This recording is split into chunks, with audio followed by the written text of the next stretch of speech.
¿Qué parte no entendiste? El programa que te acerca a la información que buscas para sentirte bien, música y buena onda para escuchar y compartir. Martes, de 20 a 21 por la 90.7.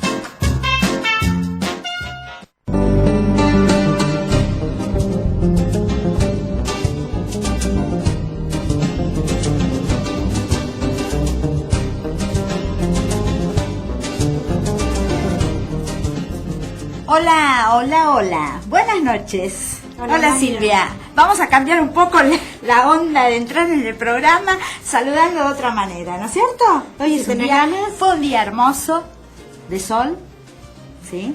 Precioso, bien de primavera. Estamos en ¿Qué parte no entendiste?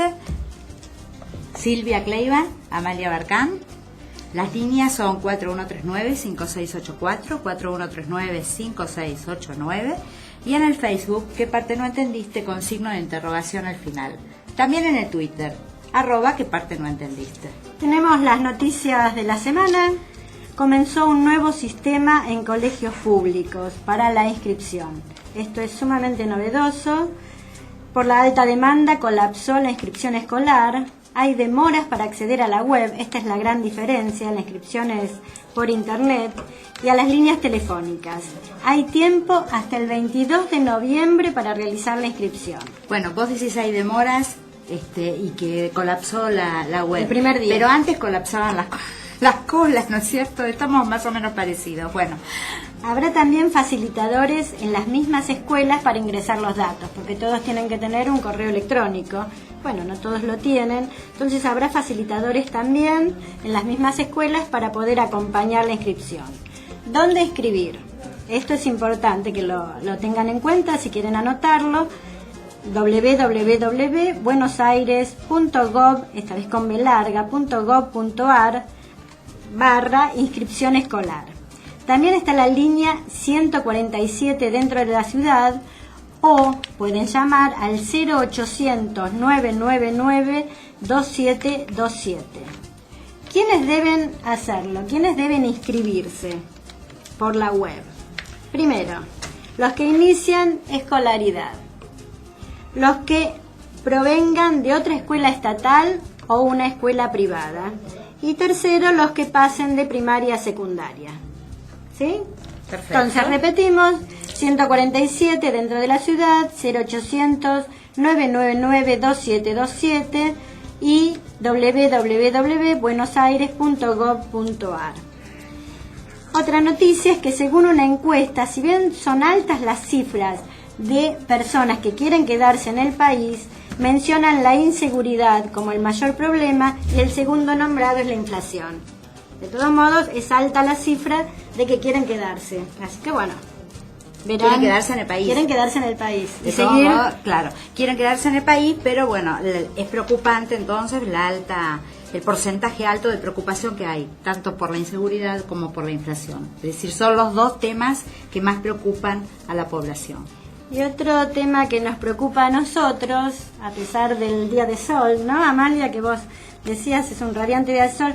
Nos llegó una comunicación de la Asociación de Profesionales del Álvarez que dice: la resolución 2013-1657, firmada por la ministra de Salud y que llegó a los hospitales el viernes pasado, resuelve la prohibición arbitraria de todas las suplencias de guardia que se realizaban en planta, dejando sin atención a un sinnúmero de pacientes, pudiendo generar abandono de persona. Recordamos, dice esta asociación, que esta medida se ejecuta a días de que esta administración haya ganado las legislativas en la ciudad, probablemente interpretada como un permiso para destruir la salud pública. Continúa diciendo: a la precarización laboral que significaron las suplencias de guardia le siguen despidos sin previo aviso y sin que les cueste un peso al empleador, sin reconocimiento de derechos adquiridos y pensando la salud como un gasto y no como un derecho. Podemos pensar, dice también, que esto puede hacerse por la falta de respuesta de algunos gremios. Por consecuencia, nuestra asociación se declara en estado de alerta y movilización y se encuentra analizando con otras instituciones los pasos a seguir. Dependerá de nuestra solidaridad y del trabajo colectivo que esta situación se revierta y no continúe. Los mantendremos informados. Cordialmente, Gustavo Bertrán, Liliana Ramos, presidente y secretario general de la Asociación de Profesionales del Hospital Álvarez. Tenemos que decir, bueno, que esta es una de las tantas manifestaciones, ¿cierto?, que nos han llegado. Han llegado muchas otras de distintas asociaciones, la Asociación de Terapistas Ocupacionales, de distintas asociaciones profesionales, y también algunas he escuchado de una parte de los médicos, ¿no es cierto? No de la oficial, sino de la que está en controversia con la gremial médica oficial. Sí, además la situación que se está viviendo es lamentable porque, bueno, además de que muchos pacientes van a quedar sin atención en muchos equipos de todos los hospitales del gobierno de la ciudad, aclaremos que esto es para todos los hospitales del gobierno de la ciudad, mucha gente va a quedar también sin trabajo. Es decir, que las dos cosas son preocupantes. Sí, además una población que estaba teniendo, ¿no?, recibiendo el tratamiento. Yo presencié directamente madres a las que se le avisaba, porque esto fue en la resolución del viernes, y el lunes ya se le avisaba a los pacientes en atención que no iban a ser más atendidos, porque no había posibilidades de derivarlos, porque esa gente de planta ya no trabajaba más. Así que bueno, por eso me parece que la asociación hablaba de abandono de personas. Yo no entiendo directamente la cuestión jurídica, pero bueno, debe ser que se tomarán los recaudos en ese sentido, porque había gente en atención que directamente está involucrada. Entonces están los profesionales por un lado, que se quedan sin trabajo, y la población de atención pública que se queda también sin este tratamiento, ¿no? Claro, el tema es que si bien la salud va a seguir atendiéndose, las guardias van a estar, la gente de planta va a estar, todos estos equipos que fueron armados con suplencias de guardia porque no había concursos, esa es la realidad. Se armó con las suplencias de guardias porque los concursos no existían, es decir, si se pedían concursos no aparecían. Entonces se fue rellenando lo faltante con esto, pero estos equipos atendían mucha población de distintos tipos de patologías, ¿sí? Bueno, esas patologías van a quedar con una atención mínima, digamos. Claro, así que no se va a poder atender la cantidad de la población que se venía atendiendo. Lo que uno podría pensar es que si esas horas de guardia estaban abocadas a lo que se llama la atención de planta, bueno, necesariamente será porque en planta se necesitaban profesionales. Pero bueno, no fue pensado así, y rápidamente nos están hablando de 700 horas en un hospital, 500 en otra. Son muchas horas, no podemos decir exactamente cuántas porque no tenemos la cifra exacta. Esto es muy reciente, pasó el viernes pasado, está todo muy convulsionado todavía, la gente está muy preocupada, la población que viene a atenderse de golpe se encuentra con que, como dijiste recién, que ya no puede ser más atendida, y bueno, es una situación caótica en este momento y en crisis, porque hasta que esto no se empiece a ver de qué manera se va a sobrellevar, digamos que no podemos decir mucho. En este momento es crítica la situación. Así que escuchamos el tema que nos pidieron, y además fue subido también a la página en relación un poquito con este tema. Marcha de la bronca. 2, 3, 4.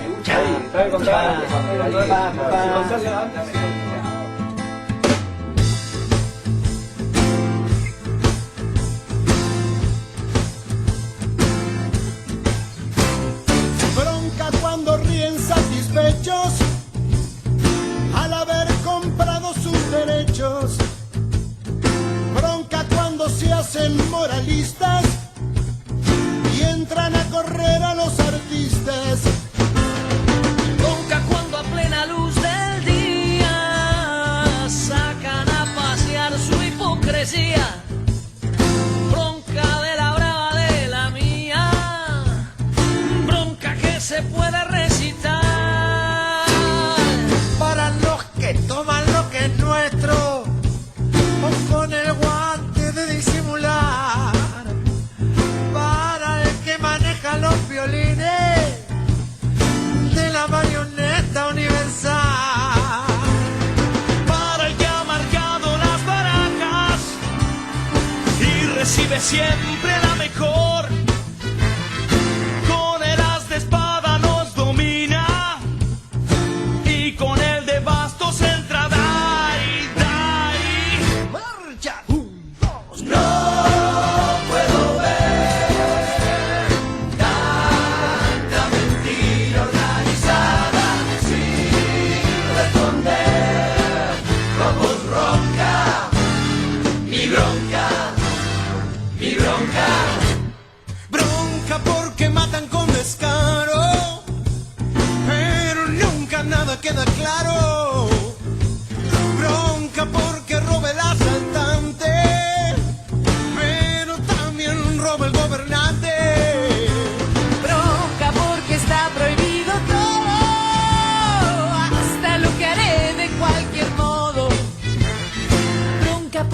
no se paga fianza, sino se encarcela la esperanza.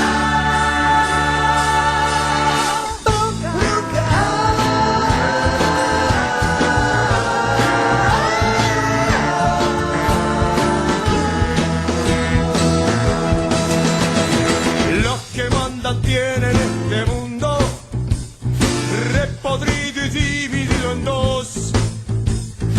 Culpa de su afán de conquistarse por la fuerza o por la explotación. Bronca pues entonces cuando quiere que me corte el pelo sin razón. Es mejor tener el pelo libre que la libertad con fijador. ¡Marcha! No puedo ver tanto desastre organizado sin responder. La voz ronca, de bronca, de bronca. Bronca sin fusiles y sin bombas. Bronca con los dos dedos en B. Bronca que también es esperanza. Marcha de la bronca y de la fe.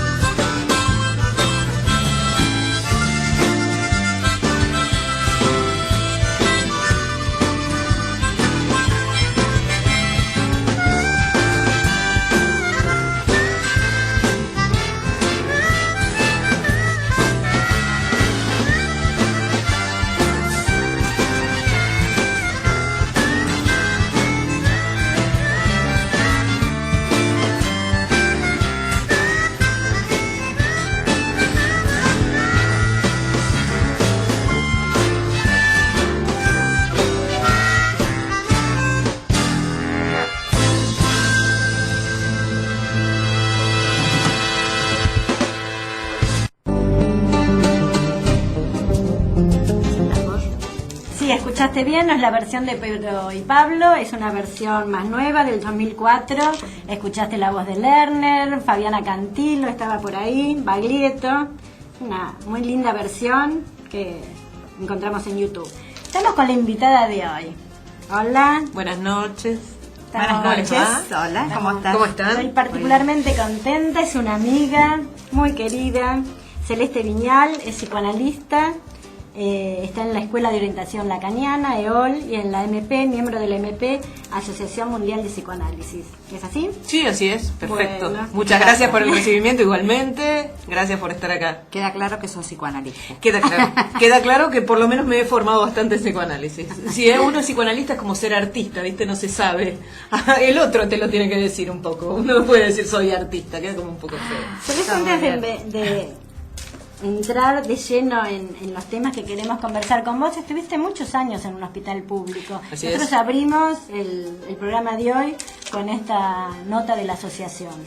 Me parece que por los recortes en la salud pública ya pasamos. Es una historia que ya vivimos, es una historia que conocemos y es una historia que particularmente a mí me tocó vivir en todo lo que fueron los años después que me recibí en los 90. Los hospitales se mantienen con cantidades de personas atendiendo porque tienen cantidades de pacientes en la demanda. Entonces es importante tener gente formada, gente a la que se le pague para mantenerse formada. Ahora, hay toda una serie de personas como yo, yo estuve en el Hospital Álvarez durante 10 años u 11, trabajando ad honorem, que significa en criollo gratis. Entonces, si bien uno se forma dentro del hospital y adquiere experiencia, la experiencia que uno le devuelve al hospital es amplia respecto de lo que uno ha recibido también, con lo cual los servicios se sostienen también de gente que trabaja gratuitamente. Con respecto a esto quería decir este comentario que me decían hoy en el hospital uno de los profesionales con los cuales me encontré y está en esta situación en este momento cesante, ¿no es cierto?, en su cargo porque era suplente, sus horas estaban cubiertas con las horas de suplencia de guardia, y él me decía, mira, yo le pregunto, ¿qué estás haciendo acá en el hospital? Porque estaba con el guardapolvo. Me dice, yo voy a seguir trabajando porque aposté a esto atendiendo y aunque no me paguen, voy a seguir atendiendo a mis pacientes. Vendré menos horas, pero voy a continuar. Y la verdad que es buenísimo escuchar esto de un profesional y por otro lado lamentable Claro, que tenga que eso pasar te iba a esta decir. situación, ¿no es cierto? Son las dos miradas que uno Las puede dos tener. monedas las dos caras de la moneda, porque en realidad está bueno, vos lo has hecho, uno recibe, ¿no? Por ahí no recibe dinero, pero recibe formación, también da asistencia, pero en algún costado también hay cierta cuestión perversa, porque bueno, la gente sigue yendo gratuitamente y estas cosas siguen pasando porque hay gente que apuesta al hospital público, que no queremos que se caiga el hospital público. Exactamente, no se puede sostener con gente ad honorem, que además hace, por ejemplo, a mí me tomó 2 carreras universitarias más, o sea, uno da mucho más de lo que ha recibido al hospital. Uno realmente le da muchísimos años de su vida y muchísimo compromiso. Ahora es una canallada pensar que algo se puede montar sobre esa pasión para aprovecharse de eso y sacar un rédito económico, porque no pagarle a alguien es un rédito económico que va a otro lado y está ese presupuesto está destinado a otra cuestión que no es la salud. Entonces, si el profesional de la salud es comprometido, debe ser recompensado por ese compromiso. Me parece heroico lo que te dijeron hoy ese médico o ese psicólogo, no sé qué fue, o ese trabajador social o esa terapista ocupacional. Hay muchas profesiones, mucha gente que trabaja con este grado de compromiso y creo que merece una recompensa por eso.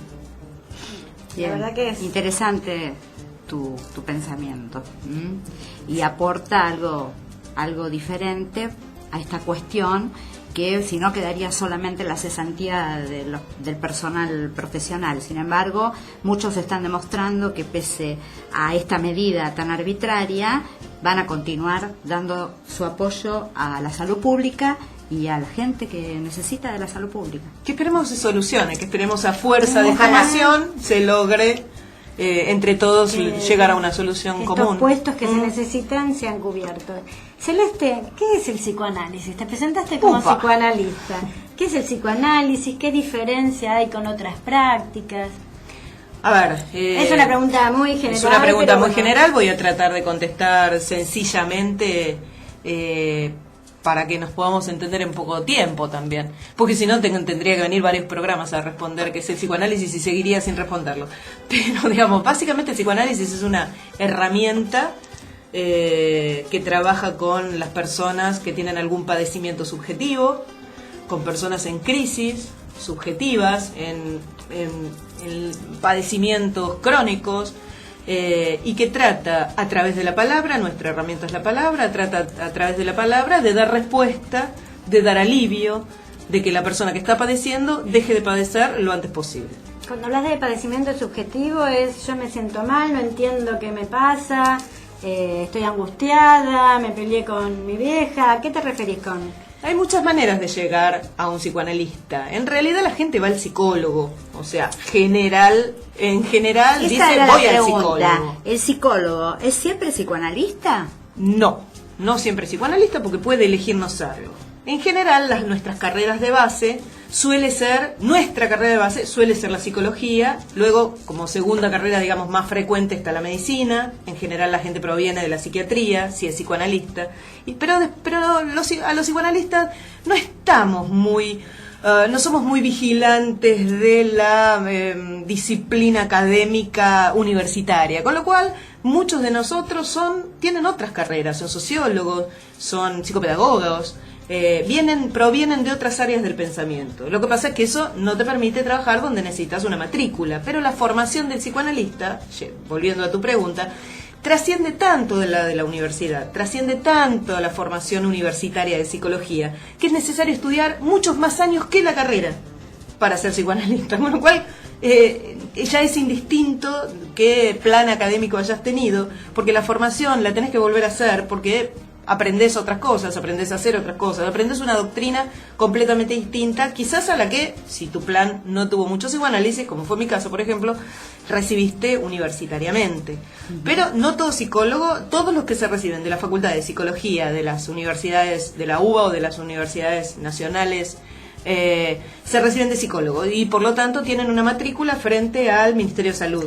Es decir, que si no te entiendo mal, para ser psicoanalista hay que hacer un posgrado posterior que pueden acceder con distintas formaciones de base, ¿sí? Sí. Distintos profesionales. Sí, no necesariamente es un posgrado, es posgrado porque es después del grado. Perfecto. Pero no tenemos, en definitiva, recién ahora, mira, después de muchísimos años de la presencia del psicoanálisis en Argentina, recién hace unos años están teniendo una formalización en la transmisión del psicoanálisis académico, una formalización universitaria. En realidad porque el psicoanálisis en sus comienzos no se transmitió en la universidad. Se transmitía en pequeños grupos de estudio, se transmitía de un maestro a un discípulo. Todavía tenemos una teoría que apuesta al maestro y al discípulo. Y entonces la transmisión es mucho más personal, es como artesanal, si lo querés de alguna manera. No es un aula para muchos, si bien también se transmite de esa manera, pero el psicoanálisis no se termina en una práctica epistémica, porque además para ser psicoanalista tenemos que analizarnos, o sea, someternos a nosotros mismos, al dispositivo del análisis y además controlar nuestros casos, esto es ir con alguien de nuestra confianza a nivel profesional y mostrar cómo estamos trabajando y que esa persona nos oriente si vamos bien o si la estamos pifiando, efectivamente, porque no somos de ninguna manera, nos equivocamos como cualquier persona en su profesión, no somos infalibles y esto hace que nosotros controlemos periódicamente nuestros casos para ver si estamos en la vía correcta o si no lo estamos haciendo bien. Yo imagino que si la gente nos está escuchando, que la gente que no tiene mucho acercamiento con el campo psi, ¿no es cierto? Sí. Se preguntará, por ejemplo, ¿para qué sirve el psicoanálisis? ¿Para qué sirve? El psicoanálisis sirve, si te tuviera que decir en primera instancia, tiene como dos grandes, ahora que me lo preguntás, me lo pongo a pensar, tiene como dos grandes sectores. El sector terapéutico, sectores de injerencia en un ser humano. Un sector que vendría a ser el terapéutico, esto es aliviar los padecimientos con los que el sujeto llega, aliviar ese sufrimiento que el sujeto trae como motivo de consulta. El gran sector terapéutico. Esto se logra, más o menos tiempo, depende del paciente. ¿Cómo definirías a grandes rasgos este padecimiento? A ver, te termino la pregunta y vuelvo al padecimiento. Dos grandes sectores, el terapéutico y el subjetivo, que el subjetivo tiene que ver con la singularidad de cada uno de nosotros. Esto es, dentro de un psicoanálisis, si lo llevas adelante hasta casi sus últimas consecuencias, porque, bueno, yo además soy psicoanalista lacaniana, si querés después me preguntas cuál es la diferencia, pero Lacan postula que hay un fin del análisis, esto es, uno lleva el análisis hasta el final. Si uno llega hasta ese final, se encuentra con lo más singular, lo más personal que puede haber en el mundo, que es único e irrepetible del humano. Y eso uno lo encuentra en uno. Y cuando uno empieza un psicoanálisis de eso, no tiene la menor idea. No tiene la menor idea. Uno se lo encuentra en el transcurso del análisis. Perdón, Celeste, nuestro productor, hola Martín, ¿cómo te va? Nos está pidiendo que vayamos a un tema musical y volvemos. Vamos. Con el psicoanálisis.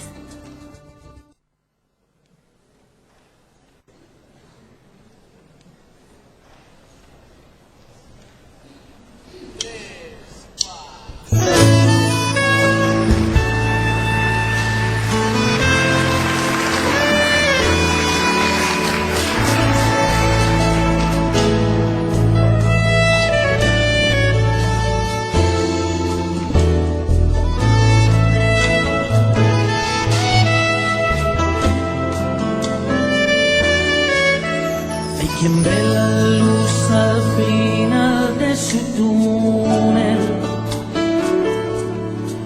y construye un nuevo túnel para no ver,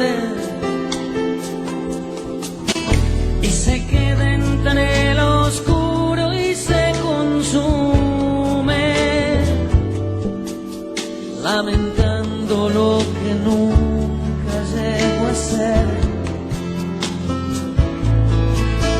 Yo no fui el mejor ejemplo y te lo admito. Fácil es juzgar la noche al otro día, pero fui sincero y eso sí lo grito, que yo nunca he hipotecado al alma mía. Parado, hay que pague el precio que paga el que no vive arrodillado. La vida me ha restregado, pero jamás me ha planchado. En las buenas y en las malas voy con los dientes pelados, sonriendo y de pie.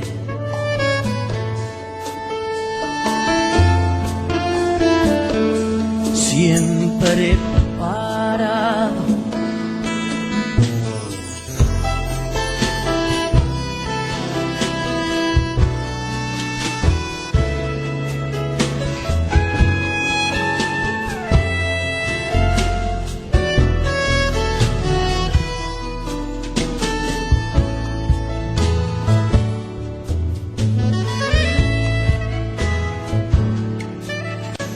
Desgracias hacen fuerte al sentimiento, se asimila cada golpe que ha aguantado. La memoria se convierte en un sustento, celebrando cada río que se ha cruzado. Me pregunto cómo puede creerse vivo el que existe a culpar a los demás, que se calle y que se salga del camino y que deje al resto el mundo caminar. Parado, hay que me entierren parado. Ahí te dejo mi sonrisa y todo lo que me han quitado. Lo que perdí no he llorado, si yo he vivido sobrado, dando gracias por las cosas que en la ruta me he encontrado. Sumo y resto en carne propia de mi conciencia abrazado, parado. Aunque me haya equivocado, aunque me hayan señalado, parado en agua y luna mojado, disfrutando la memoria de los ríos que he cruzado, aunque casi me haya ahogado, sigo parado, sigo parado, vivo parado.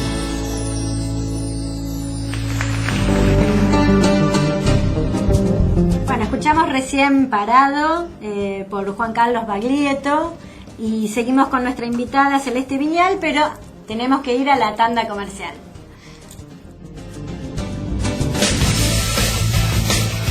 Tus éxitos, disfrutalos. Tu radio te acompaña. FM Flores 90.7. Espacio publicitario. Yancanelo, el verdadero sabor de la aceituna. Tu negocio depende de tu decisión. Radio FM Flores. Ventas @radiofmflores.net. Impresión offset y formularios continuos. Facturas, tarjetas, volantes, etiquetas, catálogos. Equipo gráfico. Calidad, cumplimiento, buen precio. Facturas estándar en 24 horas. Solicite precio por email a presupuestos@equipográfico.com.ar. Todos los viernes a las 17, escucha Buenos Aires Tecnológica, el programa de la Universidad Tecnológica Nacional, Regional Buenos Aires, que ofrece soluciones a las pymes. Buenos Aires Tecnológica, todos los viernes a las 17 por FM Flores. Estación de servicio YPF autorizada. Cambio de aceite y filtro. Lavado, engrase, Servicompras. Locutorio Internet. Solicite su tarjeta Serviclub y canjee sus premios en estación de servicio YPF autorizada. Jonte y Lavallol. Teléfono 4566 1883. Todos los sábados a las 17, el mejor blues está en FM Flores. Guillermo Blanco Alvarado y el Tano Alberto Rosso hacen No Tan Distintos. 3 horas de blues de acá y de allá, agenda, noticias, comentarios y los mejores músicos tocando en vivo en nuestras radio sessions. No lo olvides, sábados a las 17, No Tan Distintos. Blues. El Payaso, Jardín de Infantes y Maternal. Niños de 45 días a 4 años. El Payaso, Páez 2870, Casinasca. Teléfono 4611-9778. En Alra, usted es la prioridad. Grandes ventajas y bonificación. Su usado o plan de ahorro es efectivo. Alra Volkswagen. Avenida Juan B. Justo, 2611. Teléfono 4656-5700. Servicio postventa 4671-8888. www.alrabw.com. En Alra, primero usted. Fin de espacio publicitario.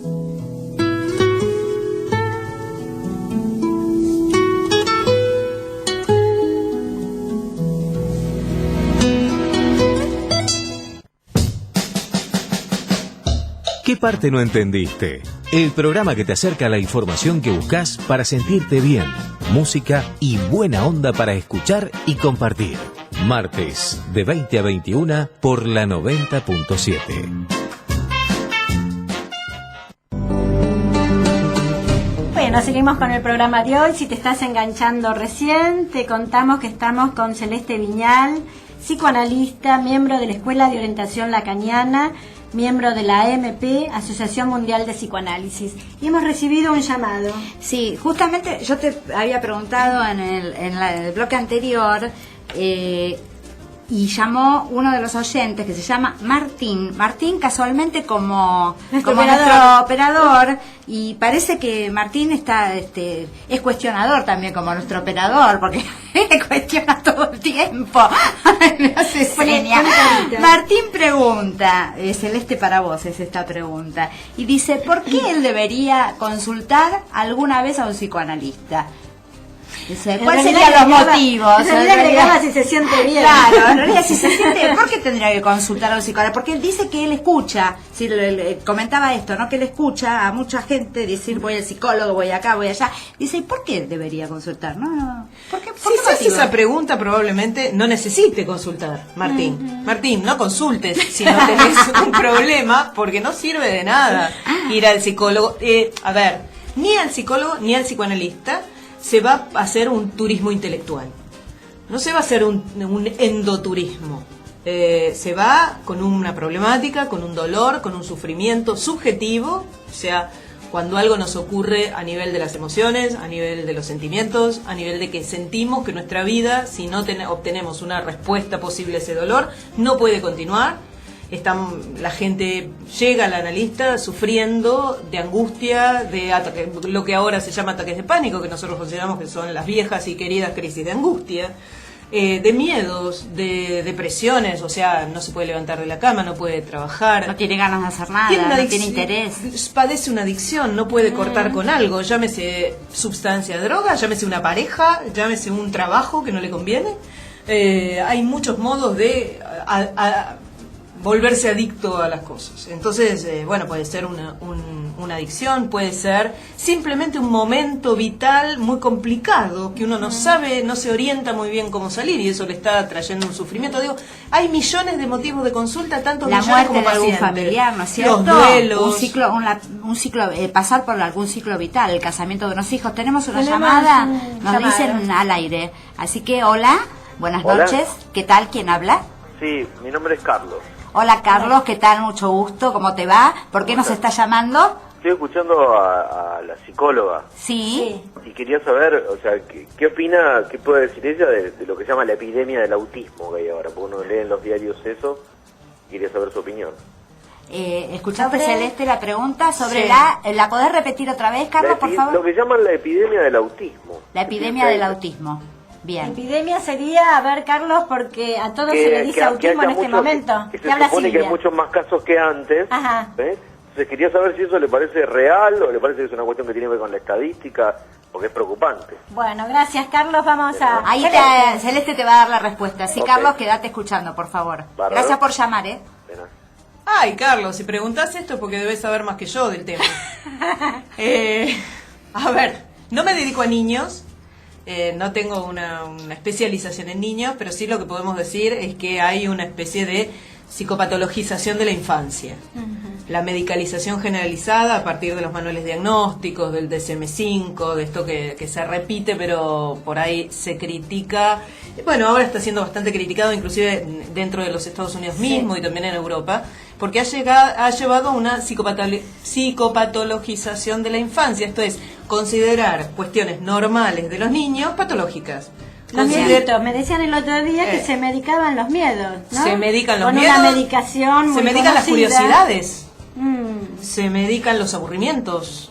Se medican... la epidemia de autismo es otra cosa. El autismo es algo muy severo, muy grave, que le ocurre a algunos niños, que no se pueden comunicar con los otros, que no registran la presencia del otro humano, que tienen conductas muy estereotipadas, del estilo de usar guantes para poder finalizar el cuerpo, porque no tienen una relación al cuerpo de borde, entonces se ponen guantes para poder terminar el cuerpo, y si uno le saca el guante se desmoronan físicamente. Bueno, el autismo es una presentación sintomática muy severa, pero esto que pregunta Carlos quizás está del lado de la epidemia de autismo. Claro, de ampliar, dicen que cualquier cosa es autismo.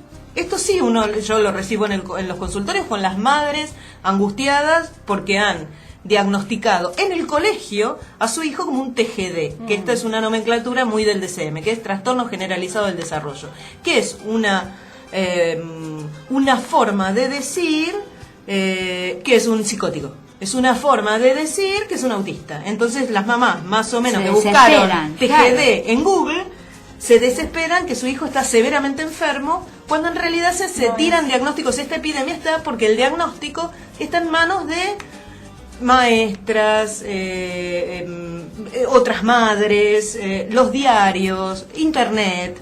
O sea, cada uno interpreta un diagnóstico desde lados muy distintos de la precisión que hay que tener para diagnosticar efectivamente un autismo. Uno podría pensar que ese chiquito puede necesitar tratamiento, pero que no es autista, por ejemplo. La mayoría de los casos que he visto últimamente fueron exactamente lo que vos decís.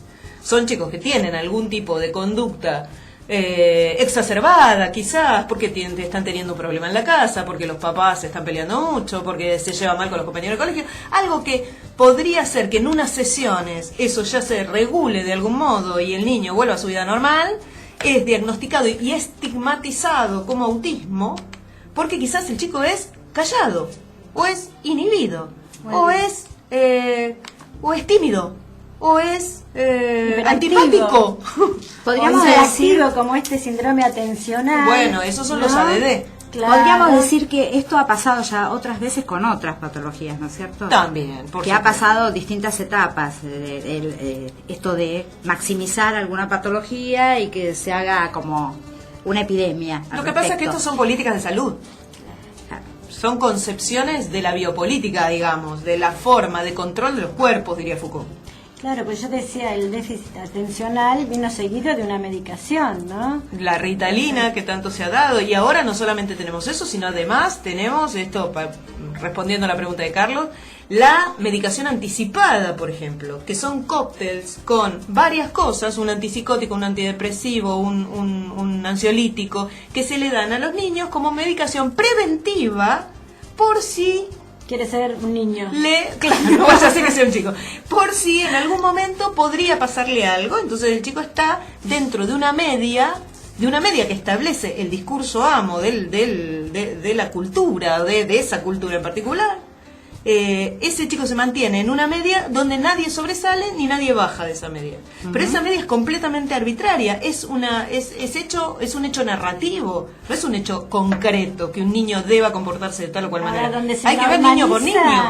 Por lo que vos decís, se normaliza, quedan todos en la misma bolsa niños, sin dejar diferenciarse por el rasgo de cada uno, ¿no? Y si llevamos un poco al extremo lo que vos decís, tenemos zombies. Claro. Tenemos zombies o cyborgs. Sí, que podríamos decir, para volver un poco, creo que la respuesta está clarísima, ¿no es cierto?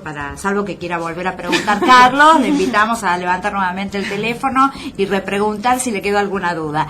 Pero volviendo un poco al tema anterior, ¿no es cierto? Podemos decir que para que las mamás se queden tranquilas y que puedan entender, porque un poco asusta este tema para quien no tiene conocimiento. Ante cualquier duda que consulte a un buen especialista, que se acerque a un hospital, y eso la va a tranquilizar, porque seguramente no se trata de autismo, se trata por ahí de alguna cuestión que el niño está pasando, de un diagnóstico apresurado, y además convocamos a los educadores, a las escuelas, a los gabinetes, a que reconsideren estos diagnósticos, porque a veces un diagnóstico, cuando sos un profesional de la salud mental, te sirve para calmarte vos, te sirve para etiquetar al paciente en un lugar, ponerlo ahí, darle el tratamiento que ese lugar amerita, y entonces te deja un poco más del lado de una cierta pereza intelectual o comodidad profesional, que hace que diagnostiques para vos quedarte tranquilo. Uno nunca tiene que estar tranquilo con el diagnóstico, uno siempre tiene que estar en tensión con el diagnóstico. Uno siempre, por más que tengas asegurado el diagnóstico, siempre se debe mantener éticamente una discrecional distancia respecto de una etiqueta que se le pega a otro ser humano, para entender la particularidad, y en esto es psicoanálisis, y nos diferenciamos de otras doctrinas y otros modos de pensar dentro del campo psi, que a nosotros lo que nos interesa es la singularidad más absoluta de ese paciente, que no es igual a ningún otro paciente. Por eso es muy difícil estudiar psicoanálisis, porque el caso por caso es justamente esto, de una especificidad que requiere conocer un montón de teoría para poder evaluar ese sujeto en especial. Entonces, es muy importante que las mamás consulten ante el primer diagnóstico. Primero, porque si llega a ser cierto, ese niño necesita inmediatamente un tratamiento. Claro. Y si no llega a ser así el diagnóstico, si no llega a estar dentro de lo que es llamado ahora el espectro autista, que es una serie de patologías que incluyen la noción del autismo, si no está dentro del espectro autista, bien, ¿qué les pasa a este niño? Y darle voz a ese síntoma. Un poco en la línea de la pregunta de Carlos, y un poco con relación a lo que vos venías diciendo de la generalización de la psicología o de la psicopatología, contaba un psicólogo, un psicoanalista en Madrid, que apenas hay un accidente tienden a llamar al psicólogo, ¿no? Sin preguntarle al accidentado, ¿no? ¿Cómo pensás esto? Bueno, esto nos reenvía a la pregunta de Martín. Si yo no quiero ir al psicólogo, ¿por qué tengo que ir al psicólogo? No hay que ir al psicólogo. No hay que ir al psicólogo para nada, Martín. Volvemos a contestarle a Martín. No hay que ir al psicólogo si uno no tiene un padecimiento. Por lo tanto, que desde el Estado o desde los distintos lugares se le imponga a alguien tener que hablar en una conversación confidencial con otra persona es una locura. Es una locura porque es algo que uno tiene que decidir, uno tiene que tomar ese primer paso. Los psicoanalistas, ni los psicólogos tampoco, no salimos a taclear a nuestros pacientes. Los recibimos, les hacemos un lugar, les hacemos espacio, los alojamos esa demanda, alojamos ese motivo de consulta, alejamos ese sufrimiento. En nuestro consultorio al que vinieron a pedirnos algo, básicamente. Alojar la demanda sería... Claro, pero salir a buscar el paciente es algo que para el psicoanálisis por lo menos es completamente desmedida la idea de salir a conversar con alguien que no quiere conversar con nosotros. ¿Te parece si escuchamos, Silvia y Celeste, las invito a escuchar un tema musical y volvemos ya con el último bloque ¿de qué parte no entendiste?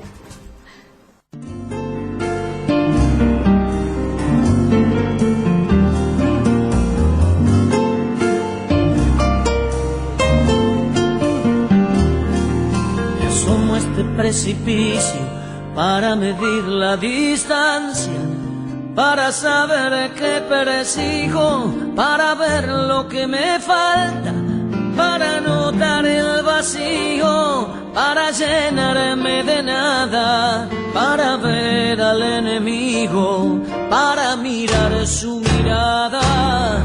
Me asomo para saber, para tocar el peligro, para ahuyentar la rutina, para pasar el testigo, para que el aburrimiento no venga a dormir conmigo, para inventar la pasión, para asomarme contigo.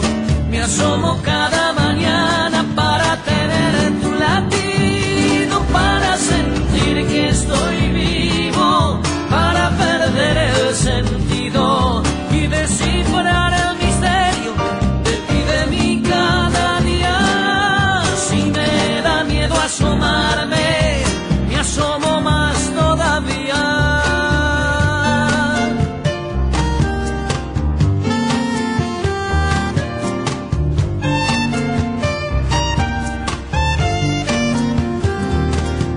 Me asomo al borde del puedo para perder el control y después para tenerlo, para no decir que no, para visitar el templo de las viejas ceremonias. Me quiero asomar al fondo y al quiero de nuestra historia. Me asomo al otro sentido, al tiempo que va al revés. Me asomo a lo que te asomas para ver lo que no ves. Me asomo a la vida nueva para conjurar el tiempo. Me asomo a ver tus preguntas y decir que sí otra vez. Me asomo cada mañana para tener tu latido, para sentir que estoy vivo, para perder el sentido y descifrar el misterio de ti, de mí cada día. Si me da miedo asomarme, me asomo más todavía.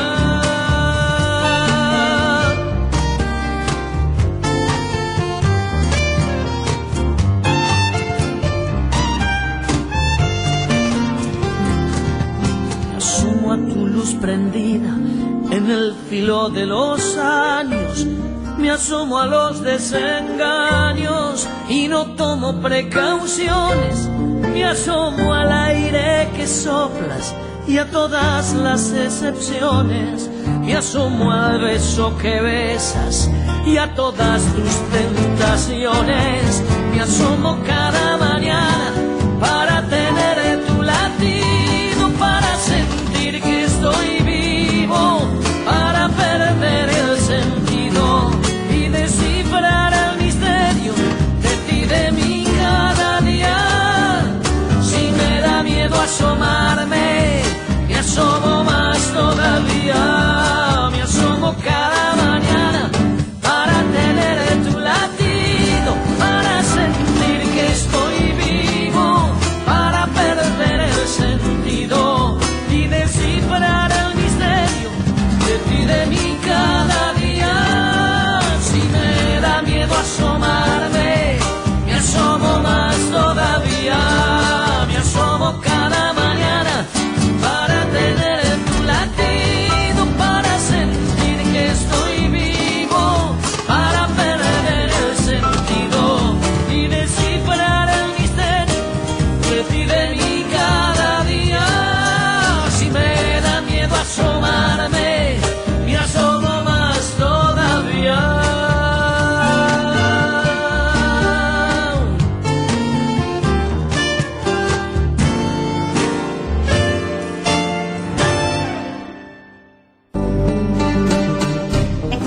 Leímos recién Te asomo, por Juan Carlos Baglietto, y nos quedan pocos minutitos. Estamos con Celeste Viñal, psicoanalista, miembro de la EOL y de la AMP, y te queríamos preguntar un poco por estos mitos que giran alrededor del psicoanálisis. Sí. Te tiramos algunos. Dale. ¿Qué es largo?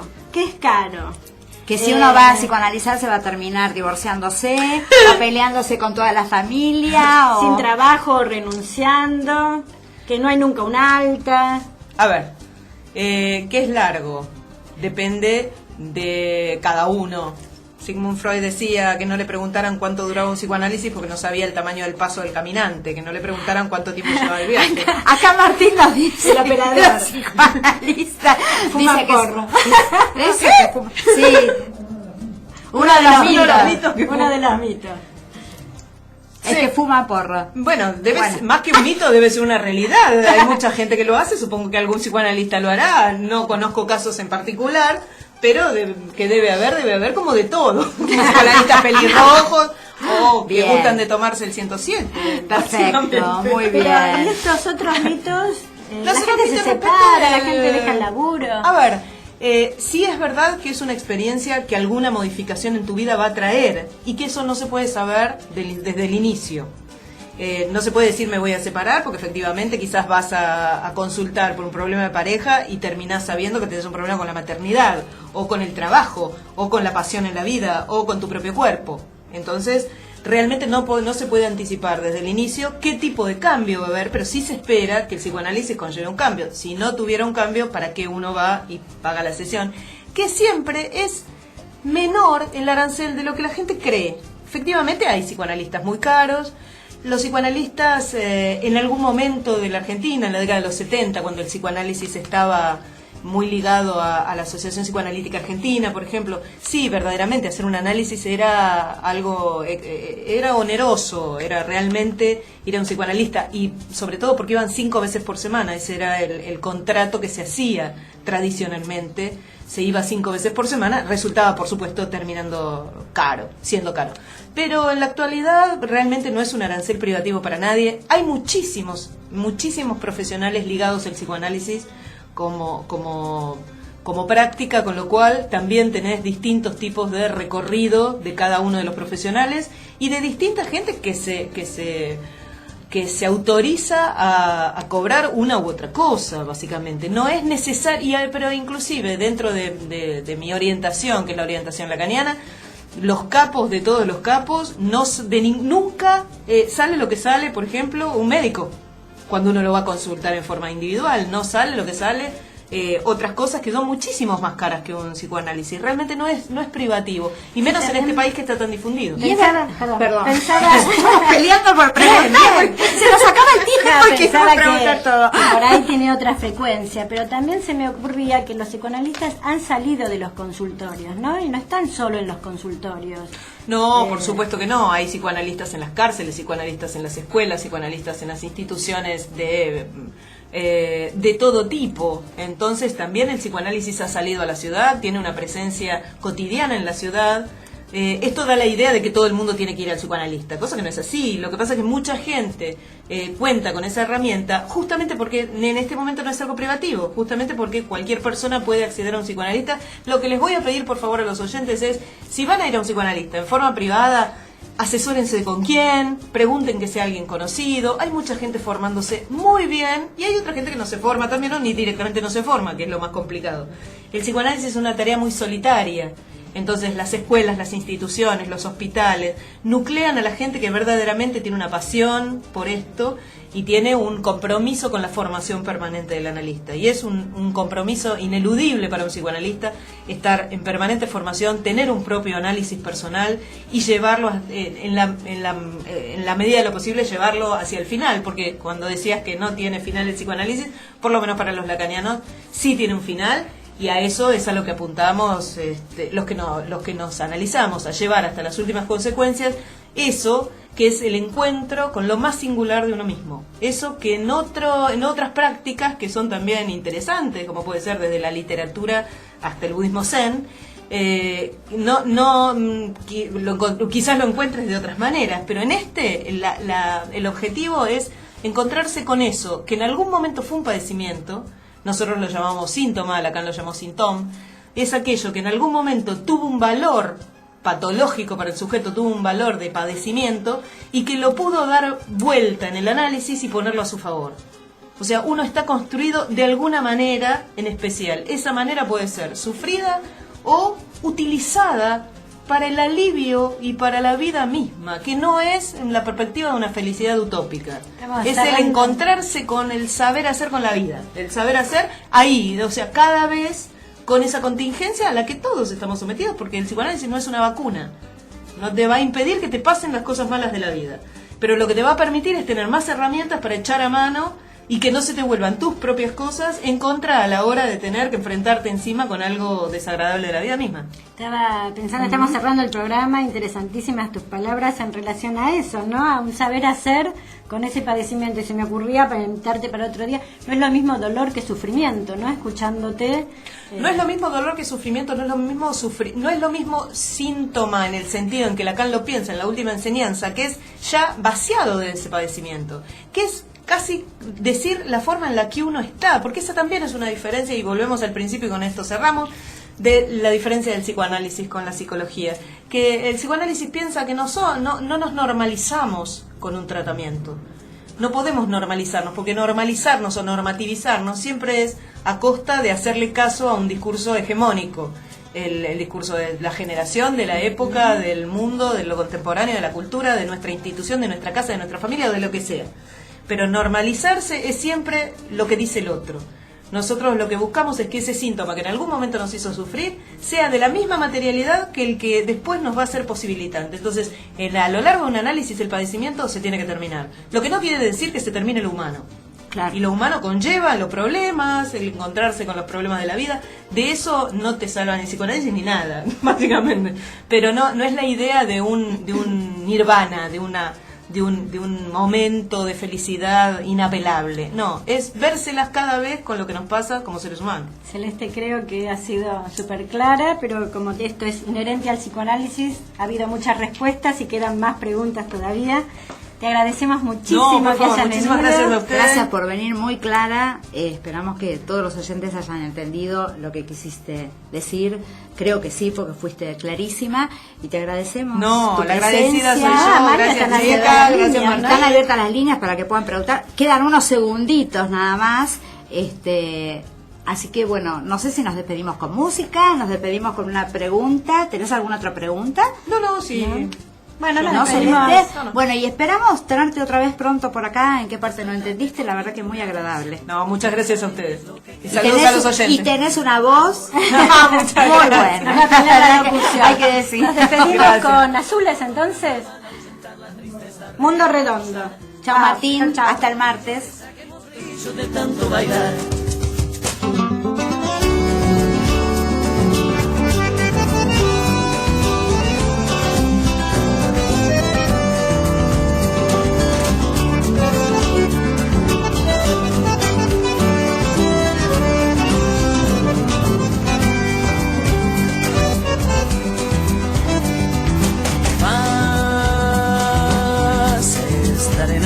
Pasaporte y buscando más al norte un sueño que acá no está. Así te vas apretando bien las muelas, esperando que no mueran los amores que dejas. Ves atravesando el mar, haya una puerta abierta, una vía muerta, es cuestión de mirar. Casi siempre en esta vida hay un camino de ida y otro para regresar. A veces las despedidas son la única salida para volver a empezar. Mire solo a New York, ni a la Europa iluminada, y arrímate a la monada, porque sos uno más del montón. Y si ves que no aguantas, piensa que el mundo es redondo, da una vuelta y vuelve pronto.